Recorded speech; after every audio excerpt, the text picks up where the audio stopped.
Hello সবাইকে, তো দেখতেই পারছো আমি বেরোচ্ছি। কোথায় যাচ্ছি? যাচ্ছি প্রিয়ার বাড়িতে। যদিও আমি একা যাইনি, সাথে ছিল অঙ্কিতা। আচ্ছা, সবটা খুলে বলি। তো সেদিন ছিল অঙ্কিতার ক্লাস ডেমনস্ট্রেশন, তাও আবার আমারই বান্ধবী প্রিয়ার বাড়িতে। ওই যে এর আগের একটা ব্লগে বলেছিলাম অঙ্কিতা সুন্দর নেলসও করায়, তেমনই সুন্দর করে নেলসও শেখায়। তো সেদিন আমি হয়েছিলাম ওদের নেলসের মডেল। নেলসগুলো তো বসানো হয়ে যায়, তারপরে ওর মনে পড়ে যে ও পলিশ আনতেই ভুলে গেছে।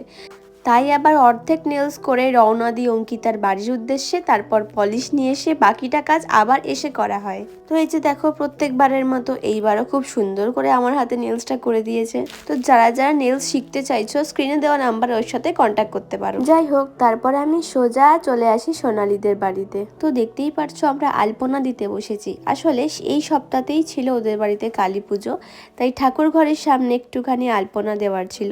তো সেই কাজটাই দুজন মিলে মিটিয়ে ফেলি। তো পিন্টারেস্ট ঘেটে এই ডিজাইনটা পছন্দ হয়, তো আমরা চেষ্টা করি সেম টু সেম করার, কিন্তু সেম টু সেম তো হয়নি। তবে যেটুকু হয়েছে ভালোই লাগছিল।